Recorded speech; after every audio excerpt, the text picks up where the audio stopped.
Wow. Okay. And we are back with another interview with me, your founder, Josiah Octave of Seven Story Publishing. And today we have Cailynn Brawffe, who's a South African horror author. So, Caitlin, introduce yourself really quickly, and we'll Okay. get to our questions. Okay, great. Hi. Thanks for having me over here. I'm a bit nervous, but I will tell you a little bit about myself. I am a South African author. I live in Cape Town. I write under the pen name Cailynn Brawffe. And yeah, I enjoy writing horror that scares and delights people and also makes them think. And outside of that, I live a pretty cozy, somewhat chaotic, and boring life at the same time with my 3 cats who think they run the house. Hmm. And yeah, that is it.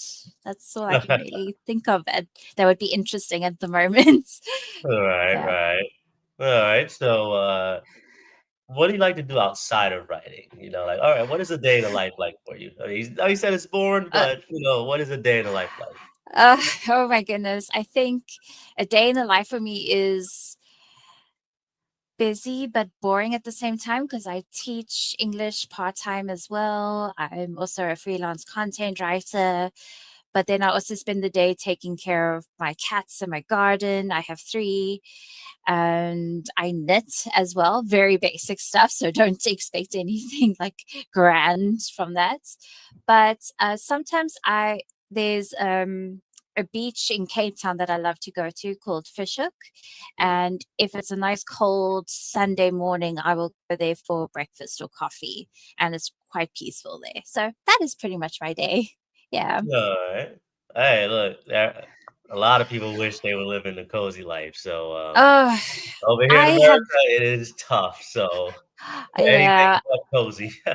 I think anywhere it's just tough for anyone to live a cozy lifestyle. And I will admit, I am a self-confessed hobbit type of person. I Right. need my hole in the ground with my books and my tea. I got you. Definitely. Yeah.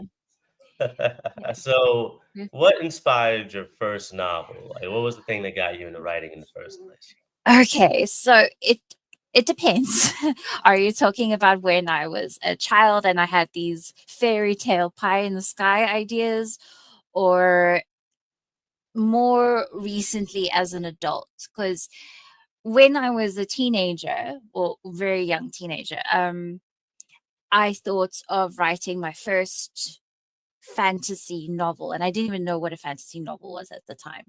I I kind of grew up in a household where reading wasn't really encouraged in a way. Mhm. Um, Curiosity was kind of discouraged, but I read the Arthurian legend and I thought, hey, why don't I write it myself? Why don't I write my own version? And then recently I experimented and I couldn't find what suited me until I watched a YouTube video on story and the backstory and the themes in horror. And then I thought of that. And then I published my horror novella, Madness in Bloom, because I thought, why is there no story for Mother's Day? Because that's something that always, and I won't say annoyed, but just got me thinking.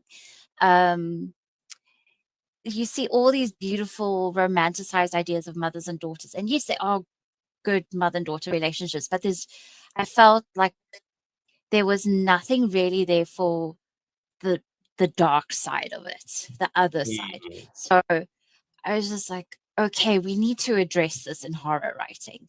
And that's how I decided to do it. Yeah. Okay. Mm. Got you. Yeah. So yeah, it was more for like the toxic side of it that we really don't like to address in society. We want Okay. to think of it as moms and moms and their little girls always having a good relationship with ups and downs, but no one really wants to admit, like, okay, it can get really bad. There's this horrible side of it. Yeah. No, Yes. okay.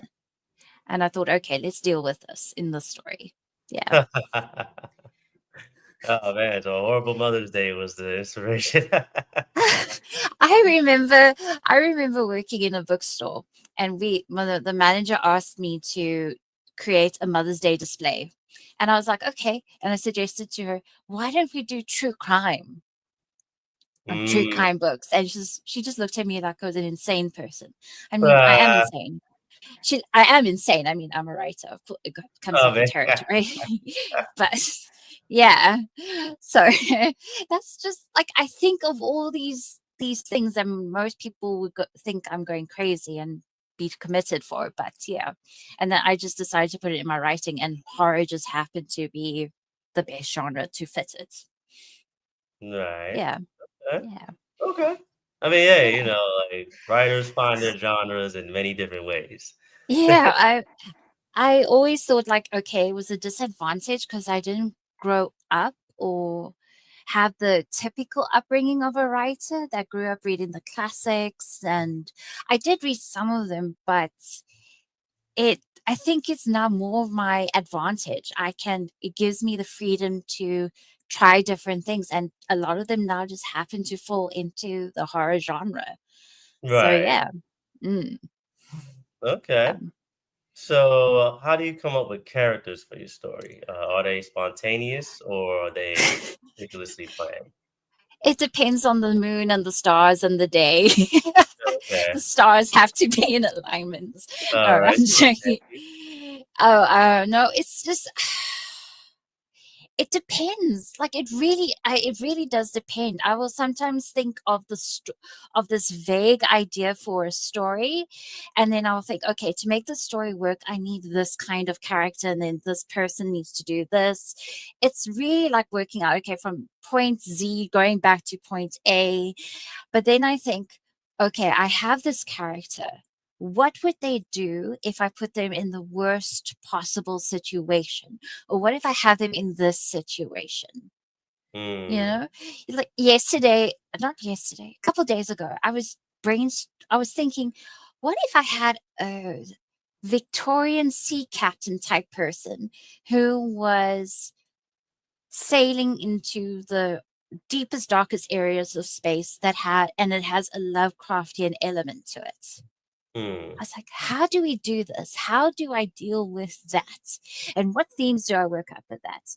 And then it gets to the point where I'm writing my novel or my story or whatever it is. And it's just like the characters go, nope, nuh nope, do that again. And it's usually at 3 o'clock in the morning. So, yeah.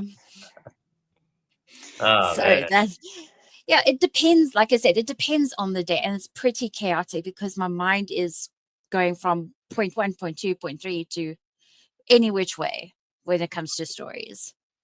All I Okay. can do is keep up and try to take notes along the way. Oh man, Yeah. that's yeah.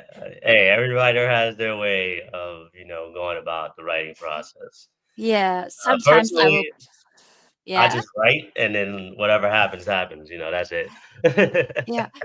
Sometimes I will write, and if I get stuck, I go, "Oh crap! Oh, can I say that? No. I'll go, "Oh goodness, what's going on here? Okay, no, we need to change this." And then if I'm truly stuck, I have a friend from varsity who is my human sounding board, and I'm absolutely grateful for him. Right. Um, he deals with all my drive you crazy 4-year-old type of questions like, why do we do it like this? Why do we, why can't we do it like that? What happens if this happens like this? He's like, okay, maybe you could do it like this. So yes. So it's sort of like playing imaginary games with imaginary friends, and the imaginary friends have their own set of rules in a Right. way. Right. Yeah. Definitely. All right. So, And yeah. so we okay. So we know your favorite genre is horror in terms of reading. Mm. Are there any other genres that you like to read aside from that? Uh, hmm.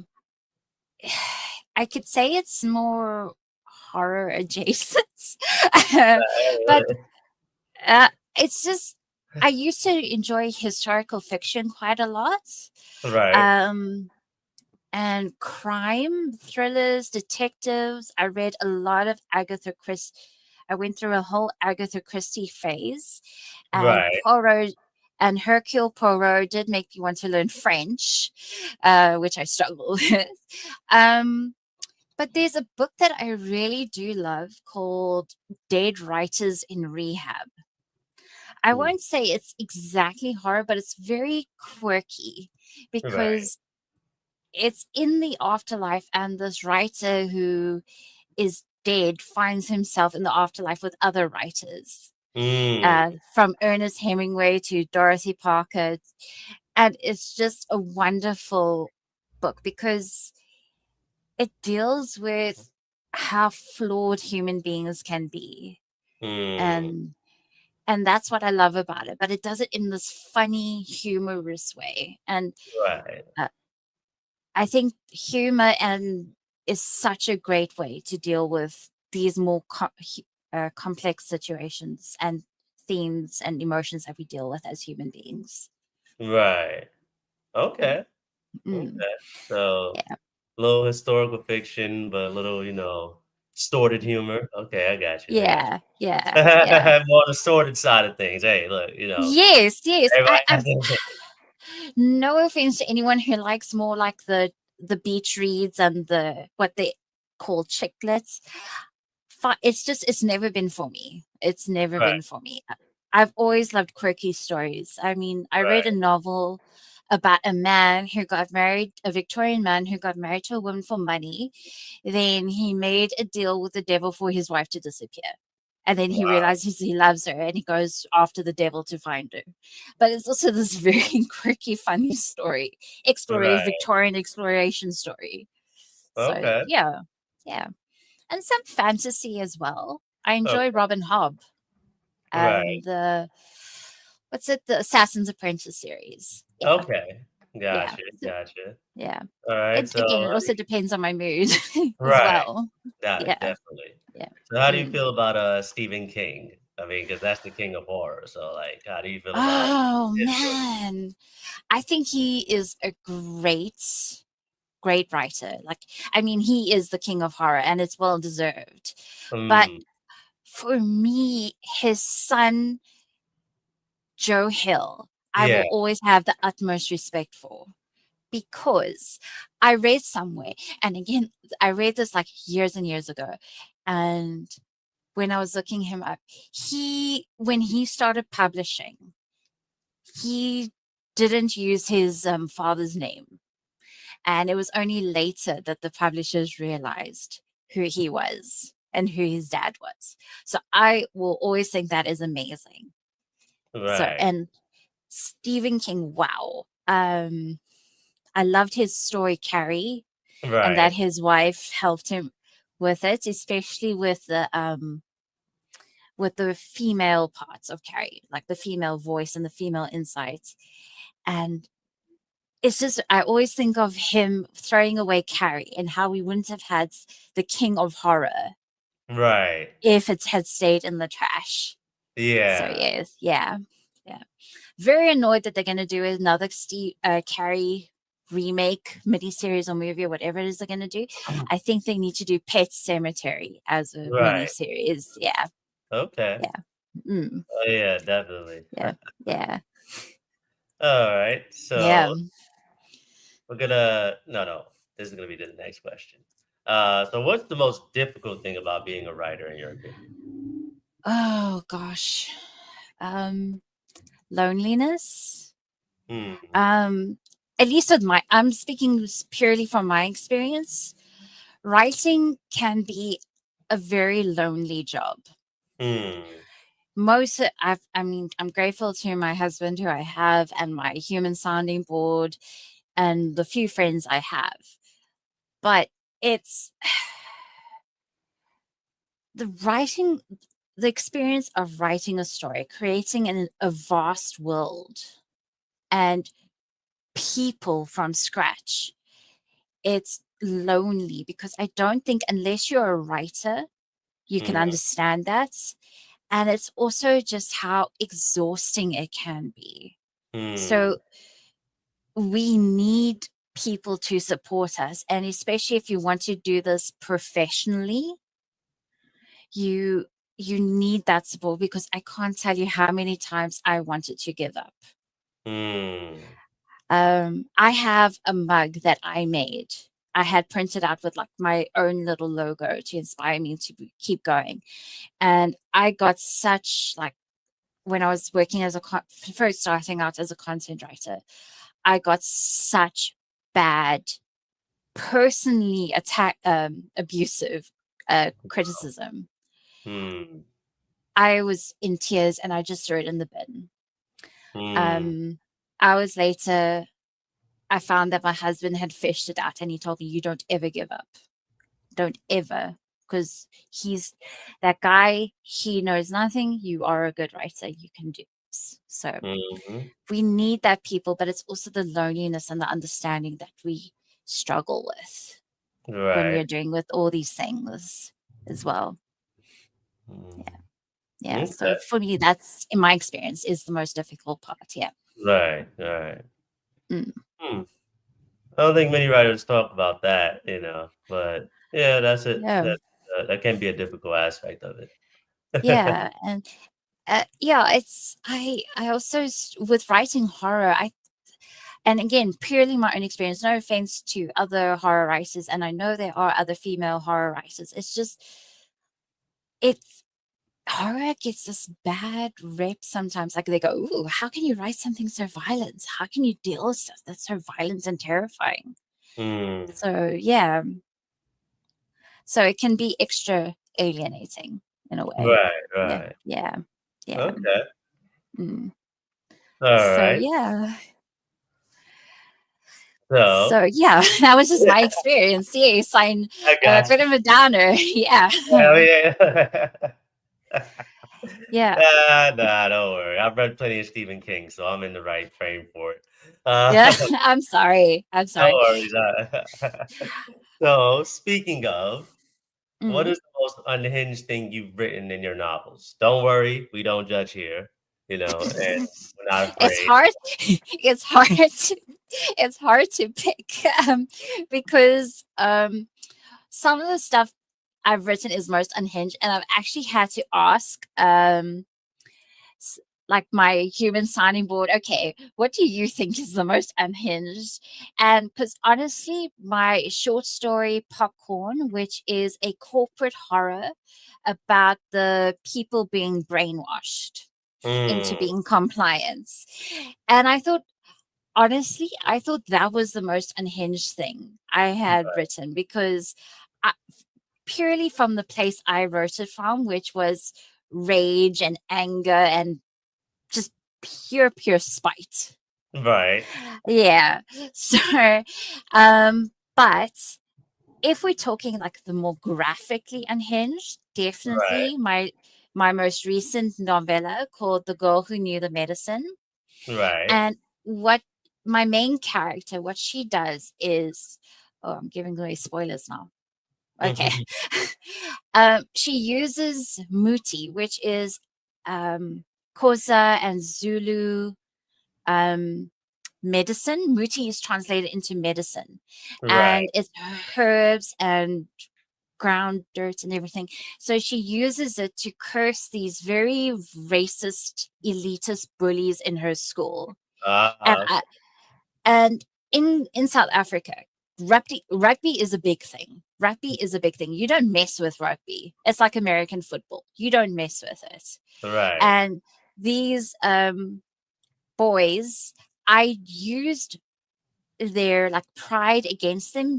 In these characters, I Mm, um I made them vomit thorns and go insane and walk in the street in the middle of the night barefoot, complaining of like terrified of this girl that's going to curse them. So think of yeah, oh, it's just terrifying. It's like the visual imagery. He sees this yeah. demented version of himself in the mirror and he tries to lose it by banging his head against it. And it's yeah.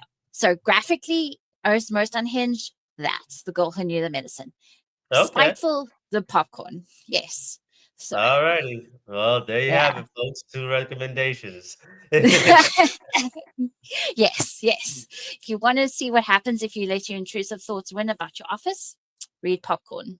All right. Yeah, yeah. So, what's one thing about being a writer that just drives you up a wall? Like it just drives you crazy every time you come across this point in the writing Um, process? Okay, so the writing process, the most thing that drives me up the wall, I'm sleeping very soundly, very happily at 3 o'clock in the morning, and then I wake up with a sudden idea. And it's Mm. just like, what? No, I can't deal with this now. But honestly, the worst than that is when I go to a barbecue, and I meet new people, and I say, "Oh, I'm a writer." And like they go, "Oh, it's a nice hobby. It's Mm. always good to have a hobby." Like, can I say what the hell? Like, Oh man. that Right. is just so patronizing. Yeah. Is It's just like, oh, I wanted to do that too, but now we can. But now I have a real job. I'm like, really, That's crazy. I really. can say that. I have had people say that to me, and luckily my husband was there to keep me from landing in jail because orange is not my color. Yeah, because it's just patronizing, and it's a lot of hard work. I would love it if it was just me sitting at the computer typing word after word after word, but it's not. It's a difficult job, and like I said earlier, it's exhausting Right. because you are creating people and worlds and stories from scratch. Mhm. So that is the thing that drives me up the wall. So Right. yeah. Right. I don't know, maybe it's just me being from New York, like that. It's kind of like the mecca for writing because all the publishing companies are in New York. So it's just like I've never heard that, And people say, Yeah, "Oh, you want to be no. a writer?" Like, well, I mean, that's a tough job, It's tough to make a living doing that. Like that's the most I've Yeah, heard. So I've yeah, never no. said, "Hey, it's a fun hobby." I'm like, what are you talking about? Yeah, no, it's often like, oh, I also with editing, like you being a copy editor or just any kind of editor, it's just like, oh, that must be such an easy job. Really? Just really? I have nightmares about the full stop that I missed or the comma that I might have missed.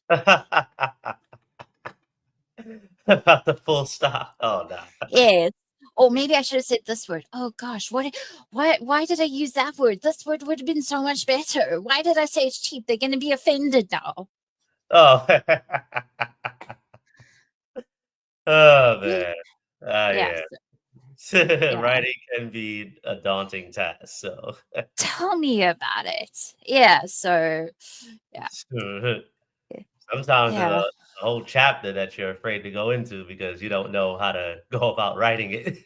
Exactly. So it's just like, okay, put that on the back burner and just be like, okay, I'll write the nice stuff now. Yeah. So yes, I'll write the easy quote unquote stuff that I can deal Right. with. Yeah. Mhm. Yeah. All So right. So, what does being a successful writer look like for you? What type of life do you hmm. want to live as a writer? Before, when I was a teenager, and I had massive dreams and all the energy in the world for my ambitions. I wanted to be on Oprah. I wanted to be on Ellen DeGeneres and be famous writer and be seen all over the world, make millions of dollars with movies that are made from my books. But I have grown up, and no offense to the people that want that. I have grown up. I do not. There's a English Afrikaans phrase. It's got a little bit of a swear word, so I'm sorry. It goes, "Ek het nie krag vir hierdie kakkie," which means I do not have energy for this shit. Excuse me, for this Mm, crap. Um, I do not have energy for all those shows and people wanting to like grab me because I'm famous or whatever. I just want a better, cozy life on a farm in a nice coastal rural part of South Africa with my cats and the even more that I'm going to adopt and raise. And I will just write, and my husband will cook for me 24/7. That is the yes. Oh, dang, No, you put my man on chef duty? That's crazy. he loves to cook. He loves to cook. So I'm a terrible cook. So Uh, we've made it our deal. He's just like, you better become a best-selling author so I can cook for you. okay. Hey, look. Yeah. Hey, teach their own.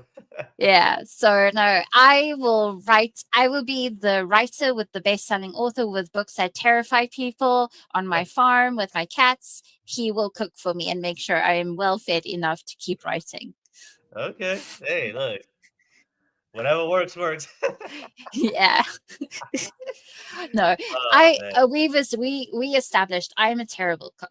I'm good at writing, Mm. terrible at cooking, Oh but I man. love good food. So yeah, yeah, I mean, hey, all right. So we're yeah. on to our last question of the day. Okay. Describe your writing journey. If you had to write a story centered around it, do you think you could pull it off? Okay. So this is going to be a little bit emotional for me. Okay. Okay, and I sent the answer in the questions you gave me, so I'm going to quote from that if you don't mind. All So right. Hey, you know. okay, so if I could survive, if I could write it, maybe, but I'd have to survive it first. Maybe Mm, near the end of my life on my deathbed, I'll be transcribing to someone, telling my story to someone. But this is what I've got so far. I'm going to tell it in the dark fairy tale because that's also something I like to read. hmm. Once upon a time, there was a girl who loved stories. She was raised among monsters who looked like ordinary people, and she grew up bruised, twisted, and carried scars no one could see. She almost stopped telling her stories. She almost let the silence swallow her. And then she met a rogue warlock, someone who didn't rescue her but reminded her that even the mangled, hurting parts of herself were still hers and still powerful. So she began writing again and again and again. Each story made her braver, each page stitched one wound closed, until eventually she was ready to share her stories with the world. The end. Okay. Well, there. Yeah. So, yeah. Um, the less fairy tale version is I started writing from a very young age and it became an outlet for me. There were times when I stopped, when I gave up, and now I'm not. I'm right here. Yeah. All righty. All right. Well, there we go. Here we Yeah. have Cailynn Brawffe, South Thank you. African horror author. I mean, Yes, that's me. Yes. So first interview done. I'm thank you for having me. I was very nervous, but this was such a lovely experience. Thank you. Of course, I try to, Yeah. keep everything smooth and copacetic. I know people tend to be nervous if it's their first time on camera, so try to keep it light. Yeah. Yeah. No, this is my very first time on camera, but I'm keeping my face down. Okay. Yeah. Yeah. All right. It's funny. That's more common than you think. Like I'm a lot of people's first interviewer. But, I don't know. Yeah. Yeah. So All thank right, you. so yeah, go ahead.